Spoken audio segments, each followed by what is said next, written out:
Hello world, welcome back to my channel. My name's Paul. Well, I'm waiting for a dart, the Brunei version of Uber, and I'm heading to the Sarasa ferry terminal where I'll stamp out of Brunei and get the ferry to Labuan, which is a territory of Malaysia, and stamp into Malaysia. Now Labuan is duty free, so because Malaysia is a Muslim country, there's a lot of tax on alcohol and cigarettes and things. So say you paid 16 ringgit, which is about maybe $6 Australian, maybe $4 US, maybe. If you paid that for a beer in Malaysia, for that same beer you pay about 3 or 4 ringgit in Labuan, so it's less than $1. So this is considered the sort of party place for people from Brunei, from Sabah in Malaysia. People can go over there, party for a bit, especially in Brunei where alcohol's illegal. If you're a foreigner, I believe you can bring a certain amount of alcohol in here depending on how long you're staying, you know, a certain amount per day, but they're very, very strict on it, guys. So remember to always know the laws when you come here. You don't want to get locked up for something that you think's innocent and it's not. But anyway, guys, I'm going to wait for my dart that should be here pretty soon, and head to the ferry terminal. Yeehaw. Guys, this is my dart driver, Marilisa. Hi. Taking me to the ferry terminal. Yes, it's about, how far have we got to go? How long?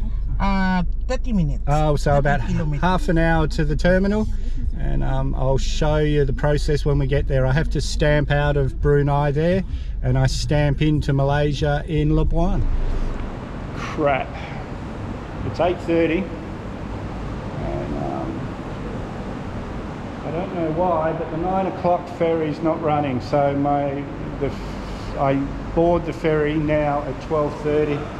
So I've got 4 hours to kill. The ticket office isn't even open yet. There is a money changer here because I've got a bit of Brunei money left, but Marilisa, my dart driver, she said no, don't change it here, change it on Labuan, you'll get more money. So that's what I'll do. I'm gonna in a minute I'll go and ask these men, can I leave my backpack behind their desk? And, I'll go for a wander around this area, but I don't think there's much here. It's just a port. 12:30 at last.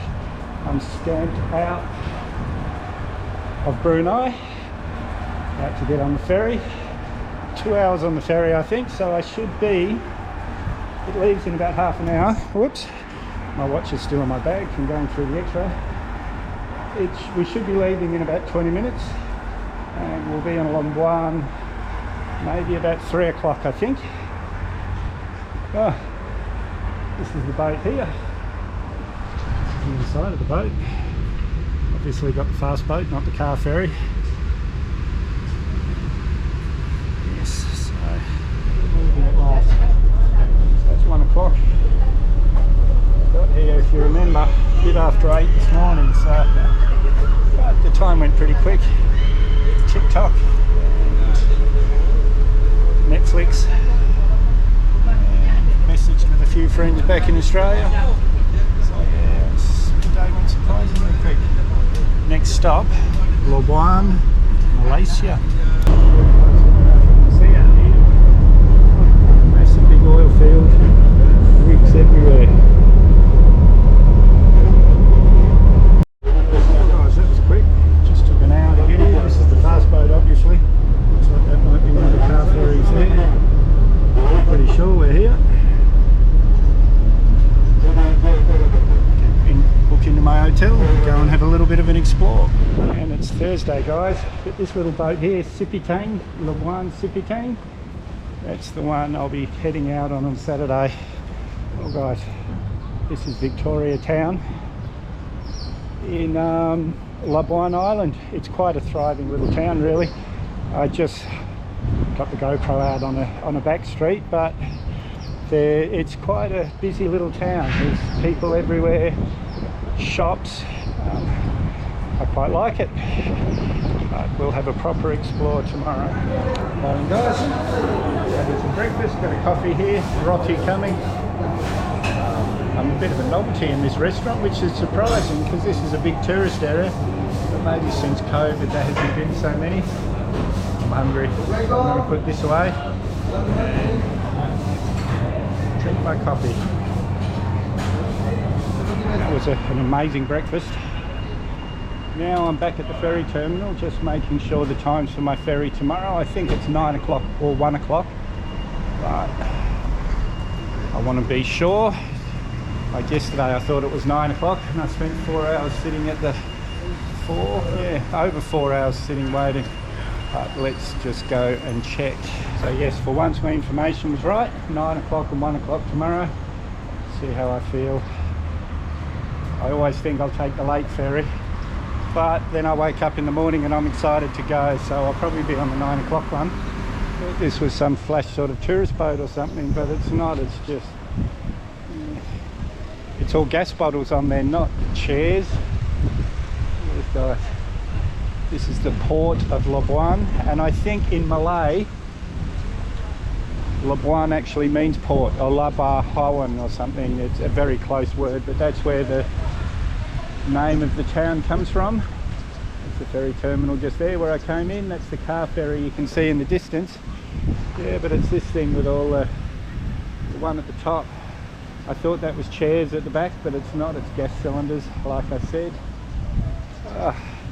Oh guys, I think I'm gonna go and try my grab thing again, like get a grab for a short distance and ask them do they want to do an hourly rate. And we'll go and have a bit of a look at the island of Labuan. Well, I've got a grab driver that's agreed to take me around, but he's got to pick up his kids in an hour, well, an hour and 15 minutes, and he didn't want to rush, so he's going to come, but we've organised to meet at 2 o'clock and he'll show me all the historical sites here. Now this island was where the Japanese surrendered Borneo. This is where they signed the paperwork, and the war in World War II, the War of Borneo ended. So there's quite a bit to see here historically, but for now I'm just going to have a bit of a wander around. I might have a lazy morning, bit of editing to do I guess, and at 2 o'clock we'll go and have a look around Labuan. Well guys, this is my grab driver for the day, giving me the tour of Labuan. It's Jerry. Say hello, Jerry. Hello, hi. He didn't want to be on camera, I told him. That's not possible. So we're off to see things. Like I said, this is where the Japanese surrendered to the Australians and the war in Borneo ended in World War II. So we'll be seeing a bit of that. We'll be seeing a couple of museums and things, but I'll get the camera out when we get somewhere. Guys, now we're at the Labuan Marine Museum, or Museum Marin in Malay.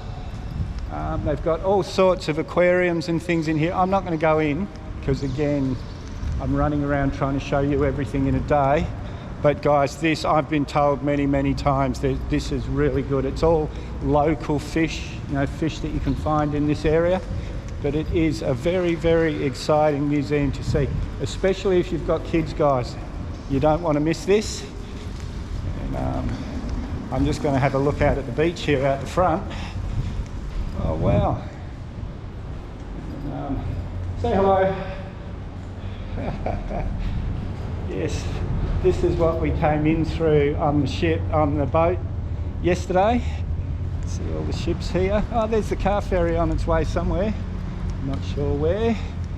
I'm pretty sure Borneo's that way, so this one must be going to Moran or Sipitang. Not sure. Oh, look at this, guys. There's even more stuff out there. Amazing. The oil refinery over there. Now this clock tower behind us, the original was one of only 4 buildings, 4 structures in the whole island that survived the Allied bombing in World War II. This place was a Japanese stronghold and was destroyed by the Allied bombs. This is an exact replica. In 1948, the English demolished the old one, the British, and they were going to rebuild it, but they never did. So this one is an exact replica of the original that was built. The original was built in 1906. This is a pretty somber place. This is the World War II war graves. It'll be mostly Australians in here, and they're just setting up. They have a festival every year about this time. I'm guessing it's when the surrender was signed, but you can see the guys here getting set up for the festival now. And the winners write history, you know, that's obvious. And everything I read is that the Australians and the Allies, but it was mostly the Australians were the heroes here. Australians tend to come places and they'll build schools and they'll help people, and so very popular soldiers around the world. But as I said, the winners are the ones that write history. But I was talking to Jerry, the grab driver, and I said, well, when your parents and grandparents talk about the war, who are the good guys and who are the bad guys? And he said, oh, they love Australians. The Australians saved us. The Japanese were definitely the bad guys. And having said that, one of the places we're going to go today is the Peace Park, and I'll explain it properly when we get there. But the Peace Park the Japanese government built, they built this memorial to apologise for what their ancestors or what their relations did in the war. So for my Japanese subscribers, please don't think I'm talking bad against you guys. We've all got things we're not too proud of in our histories, lest we forget. Okay guys, this behind me, this is the chimney, and this is one of the most famous landmarks on Labuan. But nobody actually knows what it's for. They originally thought it was a ventilation shaft for a coal mine, because this was a big coal area underneath. But they've found out since, with modern technology and things, that there actually is no shaft below us. And there's no, in the whole chimney, there's no carbon, you know, like evidence of burning. So it wasn't actually a chimney. And some people think it might have been a lighthouse, because with the coast just there, you guys can't see it, but I could see it before the coast. So it could be a lighthouse. And there's a walk you can do here, guys, and I'm just going to go and check, see what happens on the walk. But Jerry's waiting for me up there. There's a gate here, but it's unlocked. So, oh yeah, there's caves in there. There's an old hut, ammunition store from the war. And right now we're here. And it doesn't say how long the walk is, but worth doing if you're into hikes. So Field of Visions, you'd like this one, but I think you were here a few months ago and you didn't come to Labuan, but I remember you being in KK, built in 1900. And the arches there, they're strategically put there to catch the wind, so the wind doesn't actually blow over the tower, and it's reinforced with steel rods. It was quite an engineering marvel for its time. And, I'm going to jump back in Jerry's car and we'll see what's next. This is quite an interesting place, guys. If you're in this part of the world, like I said just before, Field of Visions were in KK, which is just up the road here, well, on the mainland, and they didn't come to Labuan. So this is somewhere that a lot of people miss. But guys, this is a very, very interesting island to discover, guys. And right here is a museum. Talks a bit about the area, things you can do here, and pretty much, oops, I'll change hands. Pretty much across the road, the chimney's just up there a bit. This is the bird park, the Taman Barung Labuan, and it's a big aviary, a bird zoo basically, but there's birds from all over the place here. So you've got the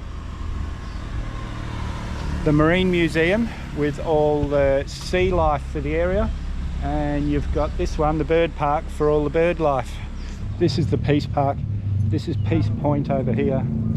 It's where this is Peace Point that we're on now. It's where the Japanese general handed over his sword to the Australian general, and that was pretty much the end of the war in this part of the world, the surrender of the Japanese. But the actual Japanese government built this park, and it was their kind of apology for what their ancestors had done. Like I said earlier, yeah, this park, there's a few other little signposts and things explaining what's going on. Yes, this is the Japanese have accepted, they have taken acceptance, however you say it, but they've very much acknowledged their crimes and mistakes during World War II, which I think is wonderful. There's not many countries do that. Germany's done it to an extent. Well, actually Germany's done it in quite a few places. I think I've said that before here, but the Jewish Museum in Berlin is one of the saddest places I've ever been to in my life. Like the killing fields in Phnom Penh, Cambodia, and the S13, I think it's called. They were really very powerful, but the Jewish Museum, I still get chills when I think about that. And they've said the obvious here, peace is the best, lest we forget. Guys, this is the Peace Park right here, but just here, they're doing renovations here, but the guy was nice enough to let me film. This is where the Japanese general actually handed over his sword, right here. This is Peace Point where we are. Now guys, I might have mentioned earlier how clean this place is. This is this is called the United Nations Beach, and they received the award in what year? 2008 for the cleanest beach. We've got the cleanest beach awards, and I think that's a worldwide award. Let me just read this. Yes, I'm pretty sure so. This was from the United Nations Environmental Program, and yeah, there's guys since we've been driving along here. Everywhere we've gone, there's guys with whippersnippers and things, and Jerry was telling me that each section of Labuan, each area of Labuan has 2 or 3 people, and that's their whole job is, I can hear someone whippersnippering over there, you might be able to hear it. But yeah, their whole job is to look after their section of Labuan. Here we are at the Chinese temple. Now guys, I apologise to any Buddhists because I might be completely wrong here. Charlie, I apologise to you. But this to me seems like all the reincarnations of Krishna, because I know this is the Buddhas here, but I could be completely wrong there guys, so please, I apologise to any Hindus or any Buddhists in the, well, hopefully I've got a few of you in my subscribers. There's an old guy sitting over here next to the water, and this is the temple here. Beautiful guys, amazing. This is I know who that is, but I don't want to say in case I'm wrong, but it's I'm pretty sure they're represented in that tattoo, the one I got in Cambodia. This is just amazing guys. Yeah, I'll put, as usual, I'll put Jerry's phone number down below. You'll be able to contact him on WhatsApp, and do this tour yourself. It's amazing guys, this has been an incredible day. I'm very proud to be Australian today. We did a lot for these people. A lot of Australians died here, or died in Borneo, but yeah, this was the end of it all, and I'm not going to go in. I'll just give you a quick look from the door here. Unbelievable. And I'm guessing this is like most of the Chinese temples. It'll be shared by all the religions. And guys, I forgot to tell you the history of Labuan. This was part of Brunei, but in the 1700s, the Sultan of Brunei signed it over to the British, and there's a bit of a rumour that there was a British warship off Bandar Seri Begawan. Hello!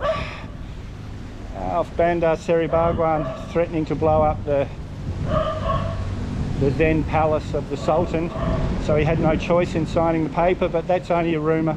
I'm not sure if that's right or not.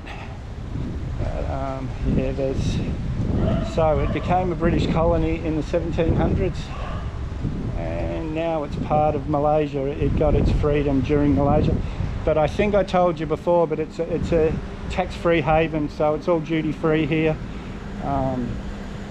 There's 6 islands off Malaysia that are the same, and they're called federations of Malaysia. They're not actually Malaysian states. Oh, that was a fun afternoon, guys. The driver that I organised for this morning, he had to go to the dentist.